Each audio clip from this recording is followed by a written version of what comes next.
Hola, hace unos meses tuve la oportunidad de visitar en Teruel Galáctica, que es un centro de difusión y práctica de la astronomía.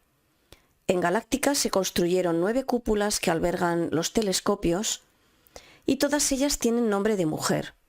Es algo que me llamó la atención y que hoy quería compartir. Hoy vamos a hablar de Vera Rubin, de Cecilia Payne, de Henrietta Leavitt, de Wendy Friedman, de Andrea Miaget, de Margaret Geyer, de Jocelyn Bell, de Caroline Hursel y de Annie Jump Cannon. Espero que os guste.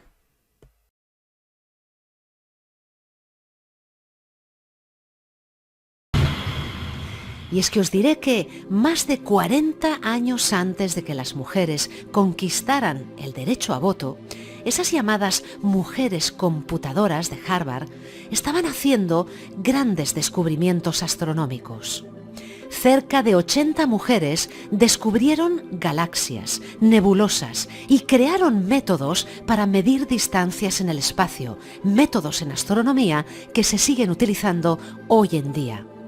En su momento fueron famosas y 100 años después las hicieron desaparecer, fueron completamente olvidadas.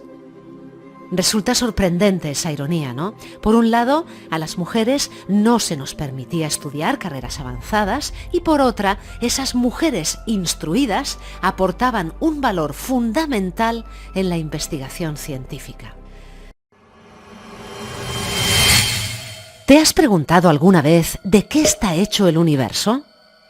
En un tiempo en el que las mujeres no teníamos acceso a la universidad, una valiente mujer decidió desafiar las normas establecidas y responder a esta gran pregunta. Se le negó su descubrimiento por el simple hecho de ser mujer.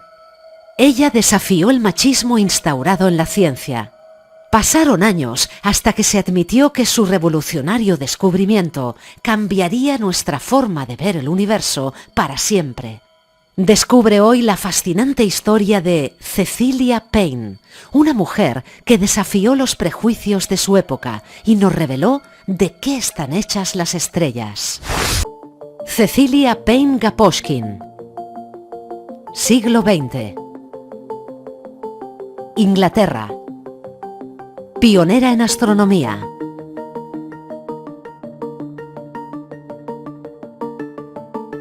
¿Sabías que Cecilia Payne fue la primera astrónoma que nos descubrió la composición de las estrellas y del universo? Pues así es. El trabajo científico de Cecilia cambió la astronomía para siempre. Ella descubrió de qué elemento se compone el Sol, así como otras estrellas. Pero a principios del siglo XX, la comunidad científica rechazó su teoría porque hasta entonces se creía que la composición de las estrellas era la misma que la de la Tierra. Afortunadamente, hubo una mujer que descubrió que aquella creencia era errónea. Más adelante te lo explico con más detalle. Su nombre, a diferencia del de otros científicos como Isaac Newton, Albert Einstein o Charles Darwin, ha sido silenciado por la historia. Porque, ¿te hablaron a ti de ella en la escuela? Probablemente no. Además de una gran astrónoma, Cecilia Payne fue una gran luchadora contra la discriminación de las mujeres. Se describió a sí misma como una rebelde contra el rol femenino y declaró que su verdadera rebelión estaba en contra de ser pensada y tratada como un ser inferior. Y es que, recordemos una vez más, a las mujeres, de forma absurda e injusta, durante mucho tiempo no se nos ha permitido estudiar carreras avanzadas. Cecilia Payne es otra mujer que, a pesar de las numerosísimas trabas sociales por el hecho de ser mujer, consiguió su propósito, estudiar y formarse en astronomía. Llegó a ser una de las llamadas mujeres computadoras de Harvard. Antes, Cecilia fue al St. Mary's College en Paddington, Londres. Y allí me demostraba que era una buenísima estudiante. Fijaos, con 12 años hablaba francés y alemán, tenía conocimientos básicos de latín, dominaba la aritmética y estudiaba también geometría y álgebra. Pero en esa escuela apenas se dedicaba tiempo a las materias específicas de ciencias, que era lo que más le apasionaba. Por suerte, en la vida siempre aparece ese profesor o profesora que te guía y que te motiva. Y apareció Dorothy Dalglish, una de las profesoras de esa escuela de ciencias, que intentó suplir las carencias de la escuela prestándole sus libros de física y llevándola a museos. Cuando Cecilia es ya algo mayor, decide continuar sus estudios, pase lo que pase y cueste lo que cueste. Y en 1919 ingresa en el Newnham College de la Universidad de Cambridge, que era el colegio universitario solo para mujeres. Sí, o sea, ahí se admitía mujeres de forma segregada. Allí estudió botánica, física y química, y una conferencia del astrofísico Arthur Eddington la llevó directa hacia la carrera de astronomía. Aunque completó sus estudios, no le dieron el grado que le correspondía debido a la discriminación que sufrían las mujeres en aquella época. Estas no tenían ningún título reconocido, aunque superasen todos sus estudios. Bueno, de hecho os diré que en la Universidad de Cambridge no se dieron licenciaturas a mujeres hasta el año 1948. En ese momento Cecilia conoce al astrónomo Harlow Shapley. Este le habla de un programa de becas destinado a mujeres y le habla también de unirse a un grupo de astrónomas en Estados Unidos. Así que, viendo que tenía pocas posibilidades de desarrollarse como profesional en Inglaterra, toma una importante decisión. Se irá a vivir y a trabajar en aquello que le apasiona a Estados Unidos. Una vez ubicada en Estados Unidos, Cecilia se incorpora a la Universidad para Mujeres Radcliffe, que pertenece a Harvard, la universidad a la que por cierto asistió también Helen Keller, protagonista de otra de nuestras biografías Lila. A su vez, se incorpora al programa de posgrado en astronomía del Observatorio Astronómico del Harvard College. Allí entró a formar parte de ese grupo de mujeres astrónomas en Harvard que eran apodadas como las mujeres computadoras, o también el harén de Pickering, que Pickering era el director de ese observatorio. Cecilia Payne fue la primera persona en doctorarse en la Universidad de Radcliffe en 1925 con una tesis revolucionaria y fundamental en astronomía.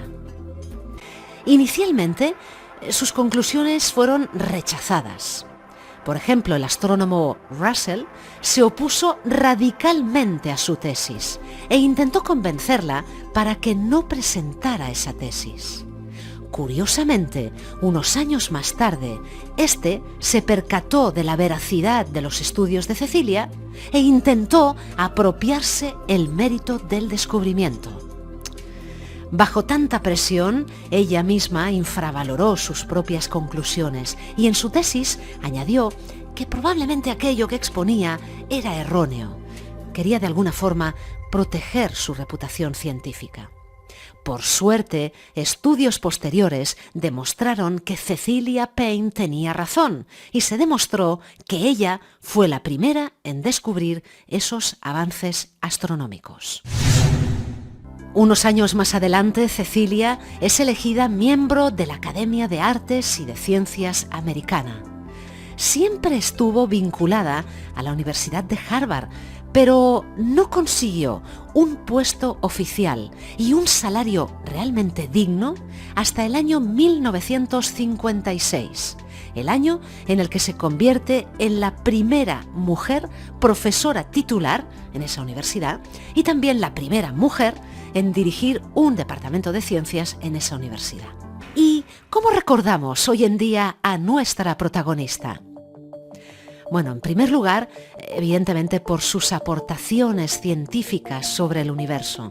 Aportaciones que, por cierto, el propio decano de la Universidad de Harvard, que no se portó nada bien con ella, esta universidad, pues en el año 2002 se reivindicó toda su carrera y su trayectoria en unos actos de homenaje a su figura. Deciros que existe un asteroide con su nombre. Se llama así, Cecilia Payne-Gaposchkin.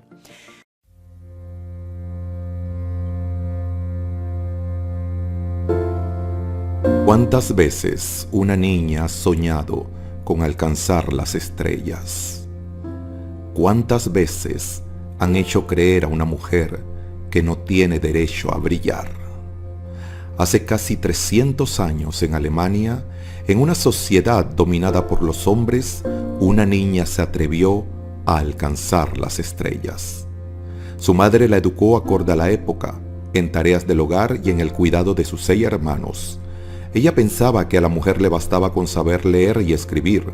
Sin embargo, a escondidas, su padre le daba lecciones de música y le enseñaba algo de astronomía.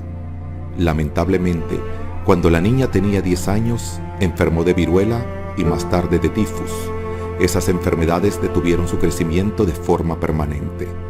Y 2 años más tarde, su padre falleció. Cuando ella tenía 22 años, uno de sus hermanos que trabajaba en Inglaterra se la llevó a vivir con él como ama de casa, y eso cambió su vida por completo. Él se dio cuenta que ella tenía aptitudes excepcionales para la música y para la ciencia. Le dio clases de matemáticas, astronomía e inglés, y esa niña soñadora se convirtió en una gran soprano. Cuando su hermano abandonó la música, él empezó a estudiar astronomía, y ella también. Así comenzó su carrera científica. Su hermano se especializó en la construcción de telescopios.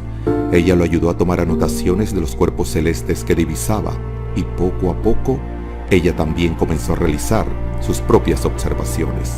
Luego, su hermano le regaló un pequeño telescopio, y eso la motivó más adelante a instalar su propio observatorio. Como su hermano era el astrónomo del rey de Inglaterra, el monarca se la asignó como su ayudante y la contrató con un sueldo que le dio independencia económica. Así se liberó por completo de las tareas domésticas. De esta forma, en su tiempo libre, ella podía seguir dedicada a la astronomía. Ayudó a su hermano a construir telescopios más grandes para observar y estudiar astros más lejanos que la luna y los planetas. Juntos descubrieron 1000 estrellas dobles, demostrando que muchas eran sistemas binarios. Ella trabajaba de noche observando las estrellas, de día realizando cálculos matemáticos y posteriormente escribiendo sus trabajos científicos. A los 36 años descubrió su primer cometa. Descubrió 8 cometas en total, de los cuales 6 llevan su nombre, además de 3 nebulosas.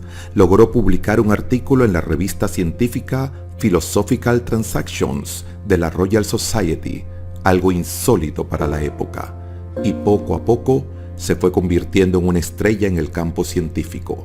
Hasta un cráter lunar lleva su nombre. A los 78 años recibió la medalla de oro de la Real Sociedad Astronómica, sociedad de la que fue su primer miembro honorario femenino. A los 96 años recibió la medalla de oro de las ciencias del rey Federico Guillermo IV de Prusia. Y a los 98 años falleció sin haber recibido todo el reconocimiento que merecía. Esa mujer fue Caroline Herschel. Considerada la primera astrónoma profesional que brilló gracias a su esfuerzo en una época donde la ciencia era dominada por los hombres. Sin embargo, muy en el fondo, ella seguía pensando que no tenía ese derecho. Una vez dijo: no soy nada, no he hecho nada. Todo lo que soy, todo lo que sé, se lo debo a mi hermano. Yo solo soy la herramienta que él moldeó a su uso. Un perrito bien entrenado habría hecho lo mismo. Puedes llegar lejos como Caroline Herschel. Ten fe, atrévete a soñar. Incentivemos todos a las niñas desde pequeñas a desarrollar sus talentos, porque queremos que todas brillen con luz propia como una gran estrella. ¿Por qué nuestro observatorio lleva el nombre de Vera Rubin?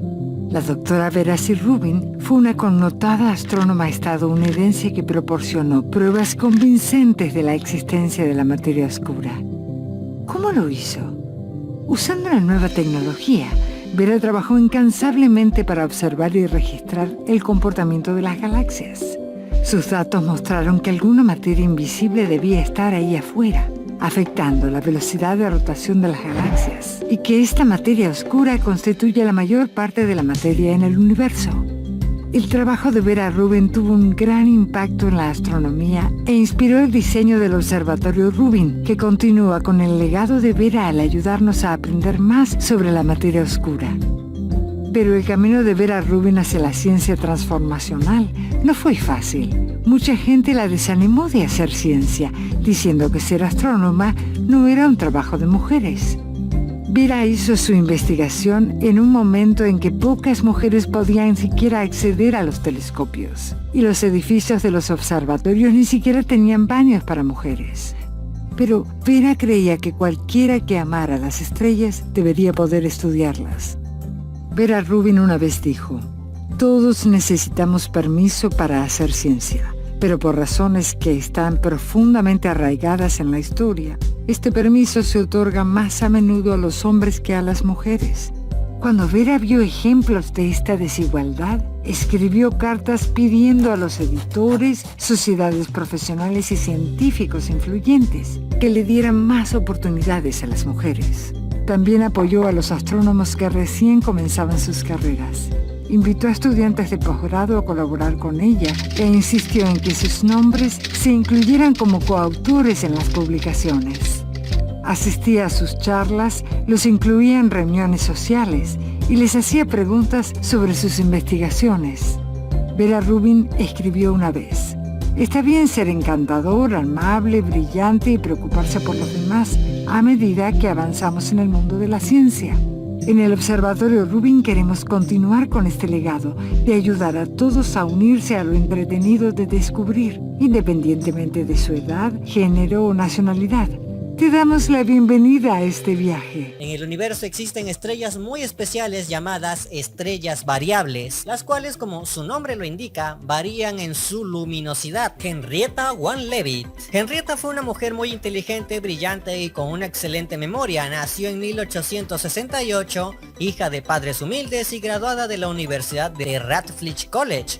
Durante sus estudios se sintió atraída por la astronomía y quería dedicarse a ello, pero era mujer, y en aquel entonces el poder del patriarcado y el machismo dominaban el mundo, mucho más que ahora, y solo por eso era casi imposible que se dedicara a ello, ya que era una profesión reservada a hombres de categoría. Afortunadamente a Henrietta eso no le importó en lo más mínimo y se dedicó a ello de todos modos. De esta manera, cuando terminó sus estudios, se ofreció como voluntaria para ayudar en el observatorio de Harvard, porque era una manera de seguir relacionada con el mundo académico, y debido a sus grandes talentos no tardó en ser adscrita al grupo de computadoras de Pickering. Allá en el siglo XIX, la famosa Universidad de Harvard estaba pasando por un mal momento, ya que la astronomía estaba perdiendo popularidad y ya nadie quería dedicarse a ello. Pero eso cambiaría con la llegada de Edward Charles Pickering, quien a partir de ahora llamaremos el Pillín. Ya verán por qué. A raíz de su llegada lograría convencer a la universidad de embarcarse en un desafío sin precedentes: la completa catalogación de cada estrella del cielo. Muchos creyeron que Pickering había perdido completamente la razón, pero no. El Pillín iba en serio, y con la ayuda de un telescopio de última generación en Harvard y otro similar en Perú, lograría catalogar todas las estrellas del hemisferio norte y el hemisferio sur. Pero apenas comenzó con la tarea, se hizo evidente que semejante hazaña superaba en mucho las capacidades de Pickering. Aquí es donde entra la protagonista de esta historia, Henrietta, quien después de ingresar en el grupo de computadoras, se mostró especialmente dotada para la labor.